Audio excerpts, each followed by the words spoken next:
The most frustrating part of my job is trying to find quality tools that are priced for beginners. And that's always going to be a heavy lift. It's always going to be hard to get low prices and quality in the same tool.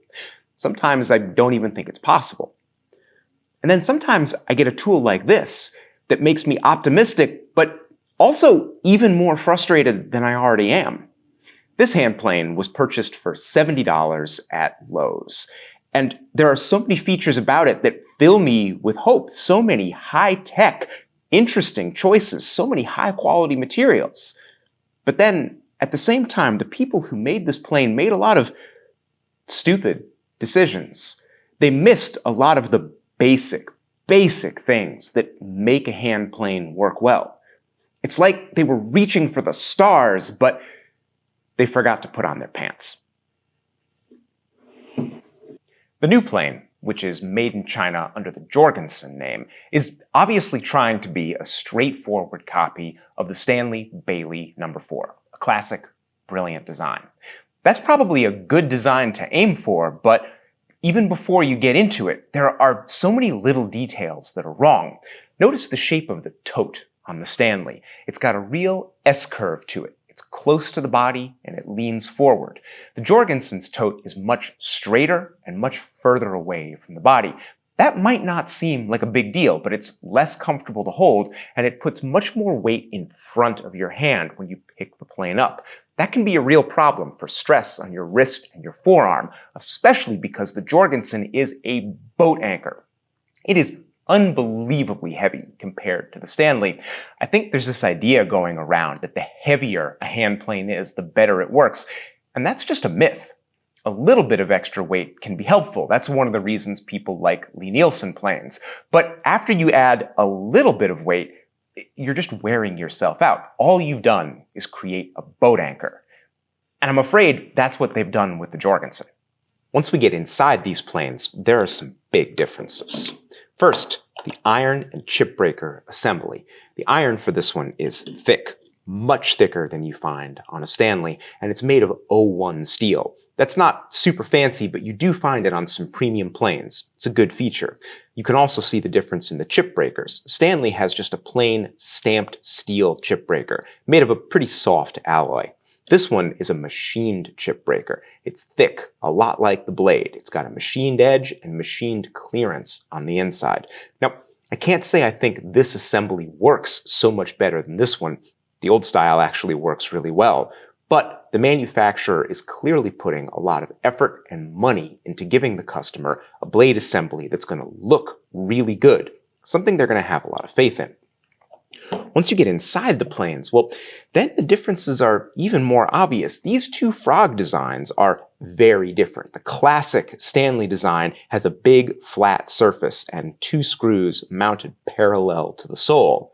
The Jorgensen is trying something very different here. It almost looks a bit like a bedrock design with these long channels for the screws, a smaller area for the bed that's going to be easier to machine, and just a generally different design, a little taller and thinner.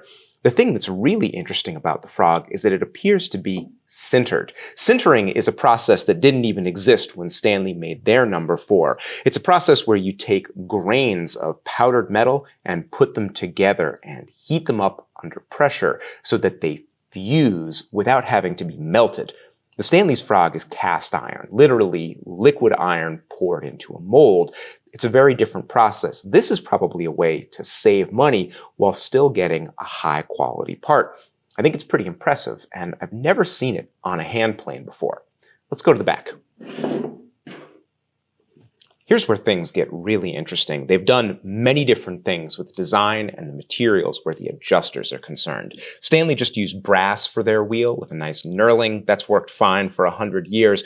Jorgensen has used stainless steel for their knob in a completely different design. It's very solid and reassuring feeling, and it's got nice, well-defined knurling on the edges. It's really easy to spin, moves very freely. This is a super nice part. You can see the same attention to detail with their lateral adjuster. Stanley's got a great lateral. It's one of the few companies that use two pieces. but they're just press fit together, and there's just a simple disc of steel down here.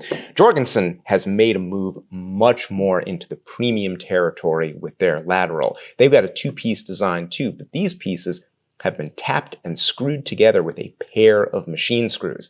You find this on high-end planes, and then down here they have an actual bearing that spins really freely. These are some super high-end features that I would not expect to find on a $70 hand plane. The packaging for this plane says that the body is made from ductile steel. I think they mean ductile cast iron. That would be a premium feature. Ductile cast iron is way more impact resistant and much stronger than the gray cast iron you find in a vintage plane. So impact resistant that you should be able to drop it onto a concrete floor without damaging it. Let's see. Oh, that was a terrible sound. So when I dropped this plane, I heard something go bing and fly over the shop. I assumed it was part of the plane body, but it wasn't. The heel of the plane actually chipped a piece out of my concrete floor, and that's what went flying across the shop. The plane body's fine. Now, a really key part of any hand plane is the mouth opening, especially on a smoothing plane. You want the tightest mouth you can get, because the front edge of that mouth is going to press down against your work and prevent tear out. Now, out of the package, there is a big difference between the Jorgensen and the Stanley.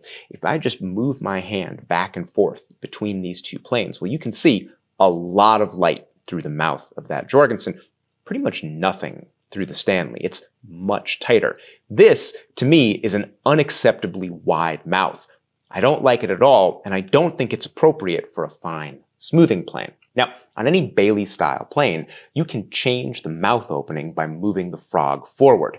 I almost never do that with my Stanleys. Because of the way they're designed, when you move the frog forward, you lose some support from the bed. And if the edge of your blade isn't as well supported, you can have chatter or other problems. Stanley also designed their planes so they come with a tight mouth right from the factory. There's really very little need to ever adjust it, so I don't. I just set it and forget it. I assumed the Jorgensen was going to be the same way, and I was just going to have to live with that wide open mouth. But here, they've been really innovative. Their frog is sitting on a sloped bed, and as you move it forward, the edge of the frog actually gets closer to the mouth. It actually improves blade support.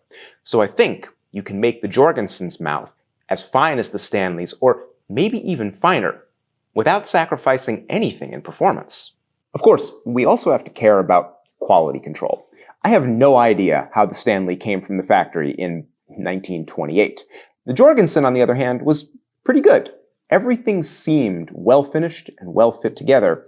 Now, I had to tighten both the knob and the tote, which is fine. Wood shrinks over time, but I couldn't tighten the tote. It was loose no matter how I cranked it down. After I took the plane apart, I figured out that there's supposed to be a washer back here to take up some of that slop. There is one here, and on the rear tote, they just forgot it. And it's a weird size, so even though I have a lot of little washers around, none of them would fit. I ended up taking the mounting stem over to the grinder, grinding off a few millimeters, and then reinstalling it. Now it works fine. This isn't a huge deal, but for $70, I kind of expect the manufacturer to include all of the parts. That seems like a low bar. Let's get this plane working. First thing I do with any plane is see how flat the sole is and if it needs any flattening. So I've colored in the bottom with Sharpie, and that's going to tell us where it's high or low. And then I've got 100 grit sandpaper on a melamine shelf, piece of IKEA furniture. It's plenty flat for this. I have the blade pulled back up in the body so it's not going to get messed up. We're going to take a few strokes and see what this thing looks like.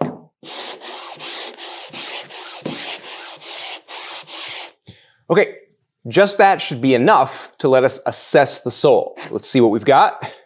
Okay, so you can see pretty clearly that the plane is very high on the toe and the heel and very low in the middle. I didn't touch that inside at all. Let's check this with a straight edge real quick, just to confirm. And, oh yeah, this plane is super hollow in the middle. And what that probably means is that when it was made, when they cast it, they didn't let these castings set. Castings move, sometimes for up to a year after they're cast, and you generally have to leave them alone. It's called seasoning until that casting finishes moving around, and then you can do the final machining. Like a lot of inexpensive planes, I suspect that they cast these, didn't let the seasoning finish, and then went right ahead to machining them, and that's why it's kind of banana-shaped right now. I am going to spend the next, I would say, 10 or 15 minutes working on this. We'll fast forward that part. This plane's iron looks very nice before I've done anything to it. The bevel has been ground really well down to a nice edge. I mean, honestly, it feels quite sharp. I bet it would cut the way it is. The back is a little bit rougher. It looks like it's just been on a Blanchard grinder, and it's got some pretty aggressive marks. I'm afraid that it's not going to be flat, and having a flat back to your iron is really important. I have an inexpensive DMT diamond stone right here, and I'm going to take a few strokes and see what I can see about the back of that iron. Oof. Yeah, that's a shame. So I think you can see on camera here, the stone is only hitting at the very edges and not in the middle at all. So this iron is basically cupped like this, super low in the middle, and that's going to be a problem. There's going to get shavings up in between the iron and the chip breaker, and that's going to get it clogging all the time.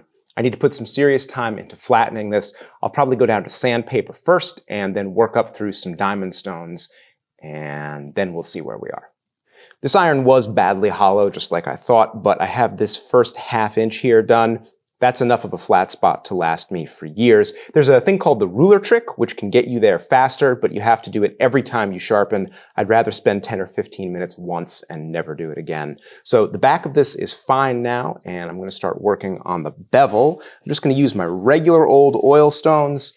I did a video recently about switching to diamond stones and how I was ultimately disappointed by that. So we're back to this old technology. Let's see how it does on this 01. This iron sharpened up fast and easy, and I think it's taken, yes, a nice keen edge that easily shaves a hair. So this is exactly the way 01 usually behaves. I have every reason to think this is what they say it is. I also did some work on the chip breaker, flattening, sharpening that, and removing the burr. Now I should be ready to test this plane out. And what I'm going to do is, as I'm pushing the plane, I'm going to advance the iron and see if I get a shaving. Looks like I'm starting to.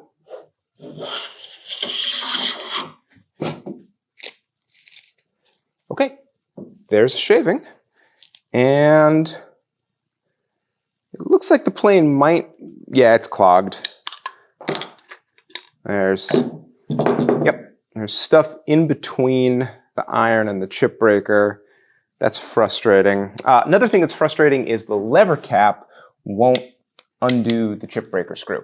It's too thick. That's a detail that really irritates me on Bailey style plane copies. Won't work for that, so I have to use a screwdriver and that out. I have already spent probably a ½ an hour trying to get the iron and the cap iron fitted up. I've done this a lot of times to a lot of planes. I'm good at it and I'm fast, and it still took me a really long time, and obviously the fit still isn't good enough. Let's tighten it up and see if I can see any light in there. This is the most important thing really for your plane to function. You should be able to hold it up to a light and not see light in between the iron and the cap iron, which I totally can. They are not fitted yet. So I'm going to go do some more work to the iron and the cap iron, and we'll test it again in just a second. Take 2.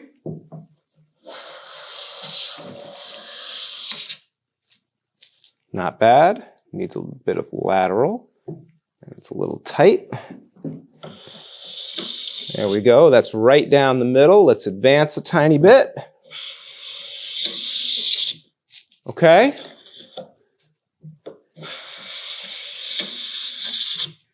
Okay, that's actually a really nice shaving.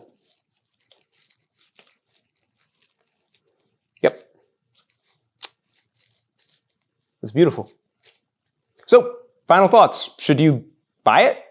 Well, first off, it doesn't really matter. It doesn't appear to be for sale anywhere. One of my viewers found one of these at a Lowe's and sold it to me. I paid full retail, blah, blah, blah.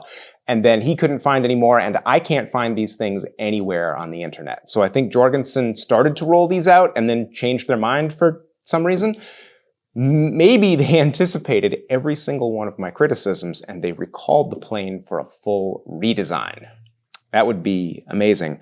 It's a lot like what I said in the beginning of the video. Some really surprising high-end features mixed with some also very surprising failures just to get the basics right. So the construction, generally very good. Manufacturing, generally very solid. Excellent blade. Really great adjusters. They work beautifully. Some nice high-end manufacturing and some advanced materials. Lousy ergonomics, missing parts, bad quality control, way too heavy. And again, that iron and chip breaker, very, very difficult to fit together. I even figured out that the chip breaker was a little bit twisted. I whacked it with a hammer a couple of times. I'm still not 100% convinced I've got it fitted. I was just running it over this plank of spruce with a bunch of knots in it to try and make it jam, and I couldn't. So maybe it's okay. But, you know, at the $70 point, they're trying to make this somebody's first hand plane. If you're going to spend $70, you might have a tough time with a plane that needs this much tuning, especially if it's your first one. I struggled with it, and I've tuned up a lot of planes. My big frustration with cheap hand planes is manufacturers keep trying to take the Stanley Bailey design and just sort of dumb it down, find places to cut costs. And I don't think that's a really great design for cost cutting. It's got too many parts. They have to fit together very precisely. It needs a lot of good finishing and a lot of attention to detail and quality control, or it just won't work. The line between a good Bailey-style plane and a paperweight is very small. If you get your plane 90% of the way there, it probably still won't work. So, you know, here's Soba made, an Indian plane. I reviewed these a few years ago. They're similar to the Jorgensen. Honestly, the Jorgensen's better in a lot of ways, but back when I reviewed these, they were like $30 or $35, and I will put up with more shortcomings for that price. Once we're into the $70, $80 range, well, that's double. I expect more. Again, the problem is people keep trying to make a cheap Bailey pattern plane instead of looking at all the other ways that you can make a hand plane. I mean, here's the Veritas low-angle smoother, obviously an expensive premium plane, not that expensive, like $210, I think they are.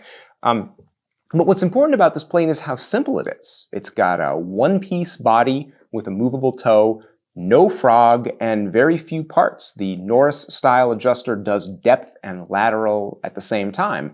And I know you're thinking, well, it's the Veritas. Nobody's going to make that style of plane at a more affordable price point. But, you know, Stanley did.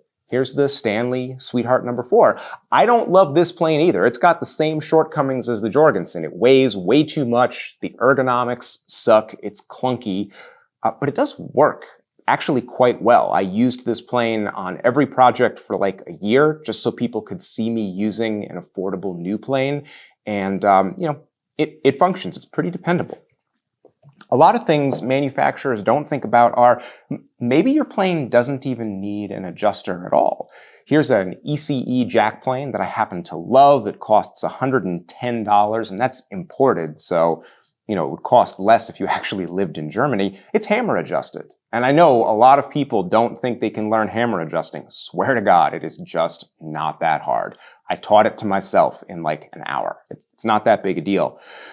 I really wish somebody would make an inexpensive hammer-adjusted plane for beginners because they're not that bad, and if you want to make furniture, these are great. These work great.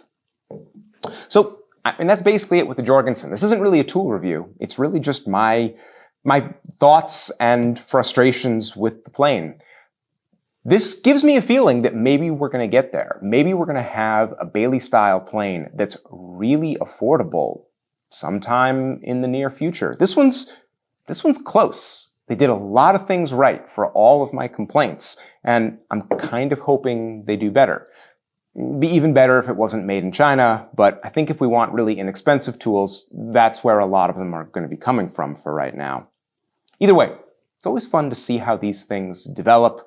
I thought I'd bring you guys inside and let you see how I think about tools, how I think about tools you've never even seen on this channel, how I try to evaluate them. I'm trying to take the hit on stuff like this so you don't have to. You don't have to spend 70 bucks and scratch your head over this thing.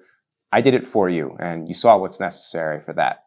If you'd like to help support this content, patreon.com/Rex Krueger. My patrons are the only way that I can spend 70 bucks plus shipping on a plane and not expect to make any money off the video. It's my patrons who make this stuff possible, and they get a ton of rewards. Go to Patreon, check it out, see if you'd like to be one of those people. And even if you're just watching, thanks so much for watching. I'll see you soon.